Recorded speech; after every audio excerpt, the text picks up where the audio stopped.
pretty lies. Look me in the face, tell me that you love me, even if it's fake. Hello everyone, welcome back to my channel commerce with Anjali Talwar. So आज हम अपना next topic करने वाले हैं जो कि है accounting treatment of accumulated profits and reserves at the time of retirement of a partner. Retirement के टाइम पे जो हमारे पास एक्यूमुलेटेड प्रॉफिट्स या लॉसेस पड़े होते हैं बैलेंस शीट में, या हमारे पास रिजर्व्स पड़े होते हैं, लाइक जनरल रिजर्व है ना, WCR workman composition reserve, investment fluctuation reserve, तो वो सब का हमें क्या ट्रीटमेंट करना होता है वो हम इस क्लास में कंटिन्यू या फिर कंप्लीट करेंगे। ठीक है, तो ये बिल्कुल सेम वही है जो हम अभी तक करते आ रहे थे। मैंने आपको स्टार्टिंग से ही ये याद करवाया है, ओल्ड पार्टनर्स ओल्ड रेशियो। तो मुझे एक बात बताओ, जब रिटायरमेंट के टाइम पे ABC पार्टनर थे, C छोड़ के जा रहा है, रिटायर हो रहा है, तो उस टाइम पे C ओल्ड पार्टनर तो था ही, तो मिलेंगे किसको? तीनों को मिलेंगे। तो रिटायरमेंट के टाइम पे कहता है एडजस्टमेंट, अगर मैं बात करूं, अगर मैं adjustment of accumulated profits and losses या रिजर्व्स की बात करूं, तो रिटायरमेंट के टाइम पे अगर कोई भी बैलेंस पड़ा होता है जनरल रिजर्व का, कोई रिजर्व फंड का, या किसी भी अनडिस्ट्रीब्यूटेड प्रॉफिट का, या फिर कोई भी प्रॉफिट एंड लॉस अकाउंट पड़ा होता है बैलेंस शीट में, तो वो सारे पार्टनर्स का होता है, ऑल पार्टनर्स का होता है। क्यों? क्योंकि सारे पार्टनर क्या है? ओल्ड है, और ओल्ड पार्टनर ओल्ड रेशियो में हमें वो डिस्ट्रीब्यूट करते हैं and should be transfer to the capital accounts of all partners in their profit sharing ratio, old profit sharing ratio. So हमें एंट्रीज क्या करनी है उस टाइम पे? उस टाइम पे हमें एंट्रीज क्या करनी है बच्चे? अब रिजर्व्स या एक्यूमुलेटेड प्रॉफिट्स पड़े हैं अगर, तो उस टाइम पे हम क्या करेंगे, मतलब लाइबिलिटी साइड जो चीज़ें पड़ी हैं, लाइबिलिटी साइड हमारी होती है क्रेडिट, और उसको ठीक करने के लिए, उसको रिटर्न ऑफ करने के लिए हम क्या करेंगे? डेबिट। पता है ना, जो भी चीज़ें लाइबिलिटी साइड पड़ी हैं वो सब क्रेडिट होती हैं, उसको रिटर्न ऑफ करने के लिए हम उसको क्या कर देंगे? डेबिट कर देंगे। तो general reserve account debit, reserve fund account debit, P&L account debit जो लाइबिलिटी साइड वाला होता है, right, to old partners old ratio. ठीक है, और अगर लॉसेस पड़े हैं, मतलब अगर एसेट साइड कुछ चीज़ें पड़ी हैं, तो एसेट साइड होता है डेबिट, उसको ठीक करने के लिए क्या करेंगे? क्रेडिट। तो पार्टनर्स हमारे डेबिट हो जाएंगे, और जो चीज़ें लाइक एडवर्टाइजमेंट सस्पेंस या P&L पड़ा है, तो वो क्या हो जाएगा? हमारा टू वाली साइड, क्रेडिट साइड आ जाएगा। ये हमने ऑलरेडी पिछले 2 चैप्टर्स में पढ़ा है, तो अब अगर आपको ये नहीं आता तो बेटा आपको पिछले चैप्टर्स नहीं आते। सो अगर आपको ये आता है, बिल्कुल सेम वही है, ओल्ड पार्टनर ओल्ड रेशियो में डिस्ट्रीब्यूट करना है, बिल्कुल सेम वही WCR है, वही IFR है, राइट। सो कुछ स्पेसिफिक रिजर्व होते हैं जिनका कुछ सरप्लस बच जाता है, तो सिर्फ वही बढ़ता है, जैसे WCR हो गया, workman compensation reserve, investment fluctuation reserve IFR हो गया। अगर वो अपनी एक्चुअल ऑब्लिगेशन से ज़्यादा है, मतलब एक्चुअल क्लेम से ज़्यादा है, वो तो ही वो उतना ही वो क्या होता है? Capital accounts of old partner old ratio में क्या होता है? डिस्ट्रीब्यूट होता है। तो होता लाइबिलिटी साइड है, लाइबिलिटी क्रेडिट, तो अब उसको क्या करेंगे? डेबिट। तो WCR account debit, IFR account debit to old partners old ratio. Easy example कर लें इसका, ये बहुत इजी है, अगर आपको पिछला आता है कुछ भी नहीं है, बस ये तो आपका रिवीजन हो जाएगी, साथ में आपको रिटायरमेंट की वो दिक्कत खत्म हो जाएगी। क्योंकि पता क्या, एडमिशन और रिटायरमेंट में यही फ़र्क है। एडमिशन के टाइम पे AB थे, C नया आ रहा था, C is a new partner, right, old नहीं था, ओल्ड सिर्फ AB थे। तो जो भी चीज़ें, चाहे वो रिवैल्यूएशन का प्रॉफिट लॉस था, चाहे वो एग्जिस्टिंग गुडविल थी हमारी, चाहे वो ये रिजर्व्स थे, P&L के बैलेंस थे, वो हम AB को दे रहे थे, क्योंकि वो देने होते हैं ओल्ड पार्टनर ओल्ड रेशियो में। लेकिन अगर मैं रिटायरमेंट की बात करूँ बेटा, रिटायरमेंट में AB C तीनों पार्टनर्स हैं और C जा रहा है, बट वो ओल्ड तो है, तो जो चीज़ें हमें ओल्ड पार्टनर ओल्ड रेशियो में डिस्ट्रीब्यूट करनी होती हैं वो AB C तीनों में जाएंगी। यही डिफरेंस हमारा है एडमिशन और रिटायरमेंट में। बाकी जो चीज़ें हैं आपको याद है, रिवैल्यूएशन का प्रॉफिट लॉस आ जाए, रिजर्व्स आ जाए हमारे, राइट, P&L आ जाए, एडवर्टाइजमेंट सस्पेंस अकाउंट आ जाए, existing goodwill in the books of accounts, ये सब किस में जाता है? ओल्ड पार्टनर ओल्ड रेशियो में। और जो वैल्यूड वाली गुडविल होती है वो कैसे जाता है? गेनिंग टू सैक्रिफाइसिंग में। अगर आपको ये छोटे मोटे फंडे समझ आ गए ना, तो आपकी बुक बहुत ईजिली कवर हो जाएगी पार्टनरशिप वाली, कुछ भी नहीं है इसमें फिर। ठीक है, तो स्टार्ट करते हैं। कनु मनु आकांक्षा जी 3 पार्टनर्स हैं, 2-3-5 रेशियो है। ठीक है, कनु डिसाइड कर रहा है कि मैंने क्या होना है? रिटायर होना है। कनु जी कहते हैं मैं रिटायर हो रहा हूँ with the consent of all other partners, and अपना शेयर उसने सारा का सारा किसको दे दिया? मनु को। तो कनु ने सारा शेयर किसको दे दिया? मनु को दे दिया, राइट। ठीक है, तो कन्नू ने अपना सारा शेयर किसको दे दिया? मन्नू को दे दिया। ठीक है, तो मतलब सारी गेनिंग किसने की? मन्नू ने की, आकांक्षा ने कोई गेन नहीं किया। गुडविल, वही सेम गुडविल निकालनी है हमें। 2.5 year purchase, average profit 3 years के प्रॉफिट गिवन है, तीनों को प्लस करके डिवाइड बाय 3 करके मल्टीप्लाई 2.5 करके हमारी क्या निकल जाएगी? Goodwill of the firm. उसमें से हम अपने कन्नू का हिस्सा निकाल लेंगे। रिजर्व फंड गिवन है 30,000 के, ये किस में जाएगा बेटा रिजर्व फंड? बोलो, ओल्ड पार्टनर ओल्ड रेशियो में। तो हमें जनरल एंट्रीज करनी है अकॉर्डिंग टू एडजस्टमेंट जो हमारे कन्नू की रिटायरमेंट के टाइम पे, और उसके बाद बैलेंस शीट में अगर 1 लाख पड़ा है बिफोर एनी एडजस्टमेंट, तो उस पर मतलब कैपिटल अकाउंट बनाना है, उसका जो अमाउंट ड्यू टू हर capital balance sheet was in the 1 lakh, मतलब कैपिटल कितना पड़ा है उसका ऑलरेडी 1 लाख पड़ा है। ओके, तो सबसे पहले अकाउंट एंट्री करेंगे हम एंट्री करेंगे बेटा इस रिजर्व फंड की। जो ये रिजर्व फंड पड़ा है, इस रिजर्व फंड किस साइड होता है, लाइबिलिटी साइड, लाइबिलिटी होती है क्रेडिट, तो उसको क्या करेंगे अब डेबिट। तो reserve fund account debit to old partner old ratio to Kannu Mannu Akanksha 2 3 5 में 30,000 को डिस्ट्रीब्यूट किया, 6,000 9,000 15,000, राइट।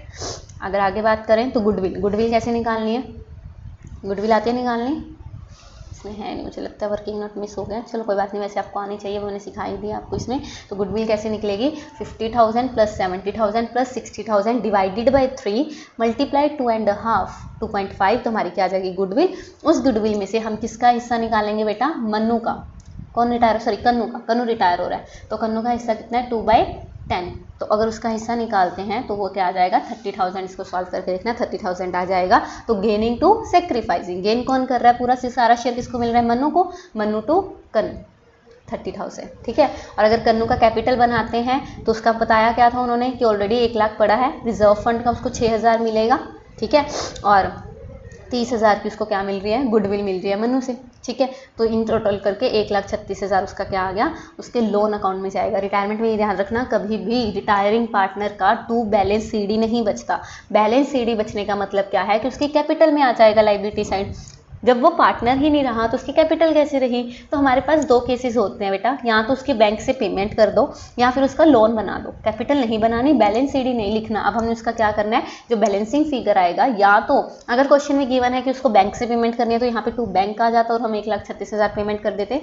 कुछ भी नहीं गिवन तो हम उसका क्या कर देंगे, लोन अकाउंट बना देंगे, to Kannu's loan account, easy हो जाएगा। एक और क्वेश्चन कर लें, चलो। ABC are partners in a firm sharing profit and losses 3:1, ठीक है। C रिटायर हो रहा है फ्रॉम द फर्म और A एंड B कह रहे हैं कि हम इक्वली जो है फ्यूचर साइड, मतलब फ्यूचर की प्रॉफिट एंड लॉस रेशियो रखेंगे अपने। तो old ratio 3:1, new ratio 1:1, journal entry करनी है इस टाइम पे। अब ये WCR और IFR का एक सेम मिक्स क्वेश्चन है, अलग अलग इसलिए नहीं करवाया, ऑलरेडी पिछली बार 2 बार समझा चुकी हूँ। तो अगर आपको अभी बिल्कुल भी नहीं आता तो पहले वो क्लासेस देखिए बेटा, अगर आपको आता है तो ये अब आपको बहुत इजीली समझ आ जाएगा। तो WCR हमारे पास पड़ा है 1 लाख का और क्लेम है 40,000 का। अब इसकी एंट्री बताओ फटाफट, अगर आपको पिछले चैप्टर आते हैं। WCR account debit 1 lakh, to claim को हम क्या लिखते हैं, to provision for workman compensation claim 40,000, तो 1 लाख में से 40,000 का क्लेम हो गया, जो 60,000 बचा वो किसका है, old partner, old ratio ABC 3:1 में बांट देंगे। तो हमारी एंट्री क्या हुई बेटा, workman compensation reserve account debit 1 lakh, जिसमें से 40,000 का क्लेम हो जाएगा और जो 60 बचा वो 3:1 में हमने क्या कर दिया, ओल्ड पार्टनर ओल्ड रेशियो में डिस्ट्रीब्यूट कर दिया, राइट। Easy easy easy. चलो सेकंड देखते हैं। WCR है 2 लाख का, अब क्लेम हो गया 275 का, ये तो लॉस हो गया, पार्टनर्स के लिए तो कुछ बचा नहीं, मन ज़्यादा हो गया, तो जो एक्स्ट्रा लॉस हो जाता है वो किस में जाता है, रीवैल्यूएशन अकाउंट। वेरी गुड, किस में जाता है, रीवैल्यूएशन अकाउंट। तो WCR तो था 2 लाख का और क्लेम हो गया 2,75,000 का, जो बैलेंस बचा, लॉस बचा, ये किस में जाता है, रीवैल्यूएशन अकाउंट में 75,000। और जहाँ भी रीवैल्यूएशन आता है वो अगली एंट्री में क्या होगा बेटा, अपोजिट। अब यहाँ पे डेबिट हुआ तो अगली एंट्री में क्या होगा, क्रेडिट होगा। और डेबिट कौन होंगे, ओल्ड पार्टनर ओल्ड रेशियो। तो ABC old partner old ratio 75,000 को क्या करेंगे, पे करेंगे। इजी क्या हुआ है, ये इजी चल रहा है। चलो IFR है हमारे पास 50,000 का, इन्वेस्टमेंट हमने, बुक वैल्यू है 2 लाख की, मतलब हमने ली थी 2 लाख की, अब उसकी जो मार्केट वैल्यू रह गई वो है 180 की, तो हमें लॉस कितना हो गया, पहले तो बुक वैल्यू और मार्केट वैल्यू बताया ना। बुक वैल्यू जो चीज़ हमने ली थी, मतलब हमारी books of accounts balance sheet में वो चीज़ शो हो रही है 2 लाख की, और मार्केट में अगर मैं आज उस चीज़ को बेचूंगी तो वो कितने की है, 180 की, तो 20,000 का मेरा क्या हो रहा है, लॉस हो रहा है। तो IFR कितने का है, 50 का, 50 में से 20 तो इन्वेस्टमेंट में जाएगा। IFR कितने का है, 50, उसमें से 20 तो इन्वेस्टमेंट को नीड है, और जो बाकी 30 बचे old partner old ratio ABC। Easy हो जाएगा, ठीक है। नेक्स्ट देखिए, IFR है 20,000 का in the books of accounts, और हम अगर देखें तो 2 लाख की हमने चीज़ ली और अब वो रहेगी 1,20 की, तो लॉस कितने का हो गया, 80,000 का। IFR 20,000 का, लॉस हो गया 80,000 का, तो बीच में जो 60,000 का लॉस आया बेटा वो कहाँ पे आएगा, रिवैल्यूएशन अकाउंट। और रिवैल्यूएशन अगर यहाँ डेबिट हुआ है तो अगली एंट्री में क्या होगा, क्रेडिट होगा 60,000, ओल्ड पार्टनर ओल्ड रेशियो क्या हो जाएंगे, डेबिट हो जाएंगे, ABC 3:1। ईजी, तो ये हो गया हमारा क्वेश्चन डन, समझ आया।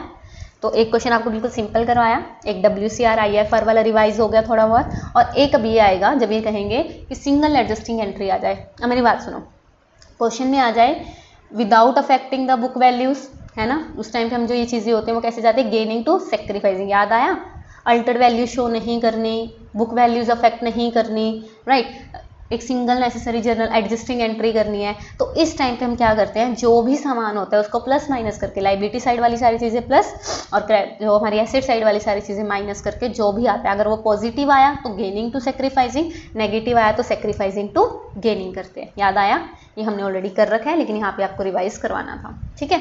तो हमें गिवन क्या है बच्चे, ABC पार्टनर है 542, बी रिटायर हो गया, AC की न्यू रेशियो 2:3, ठीक है जी। तो हमें इफेक्ट देखना है, general reserve 1,20,000 plus contingency reserve 70,000। अब P&L डेबिट है, डेबिट का मतलब एसेट वाला, तो ये माइनस होगा, P&L माइनस होगा। अगर यहाँ क्रेडिट वाला होता, मतलब लाइबिलिटी साइड वाला होता, तो ये प्लस होता। एडवर्टाइजमेंट सस्पेंस अकाउंट भी क्या होता है, एसेट साइड, तो ये भी क्या होगा, माइनस होगा। तो इन दोनों को प्लस करके और इन दोनों को माइनस करके हमारे पास नेट इफेक्ट क्या आया, 1,50,000, 1.5 लाख पॉजिटिव आया, लाइबिलिटी प्लस एसेट माइनस करके हमारे पास क्या आया, पॉजिटिव आया। पॉजिटिव आया तो ये कैसे जाएगा, गेनिंग टू सेक्रीफाइसिंग, तो इन्होंने गेनिंग टू सेक्रीफाइसिंग निकाली जब, तो C गेन कर रहा है और B और A क्या कर रहे हैं, सेक्रीफाइस। तो C capital account debit to B to A। अब आप एक और बात, अब आप सोचोगे मैम ये तो 1.5 लाख आया था, आप 1.5 लाख में से इसका हिस्सा भी तो निकालना होगा, इस 1/10 4/10 है ना, तो वो पूरा हिस्सा, तो 1.5 लाख का 4/10 C ने क्या किया, गेन किया, B ने 1.5 लाख का 3/10 क्या किया होगा, सेक्रीफाइस किया होगा, और A ने भी 1/10 क्या किया होगा, सेक्रीफाइस किया होगा। तो इस तरह से ये हमारा क्वेश्चन हो जाता है। सो आई होप आपको ये याद आ गया होगा कि हमें ये टॉपिक कैसे करना था, इसको कंप्लीट कीजिए। अब बस रिटायरमेंट के 1-2 छोटे-छोटे से टॉपिक हैं, वो कंप्लीट करके हम डेथ ऑफ अ पार्टनर भी कंप्लीट करेंगे, तो इसकी प्रैक्टिस कीजिए। Thank you so much. Tell me pretty lies, look me in the face, tell me that you love me, even if it's fake.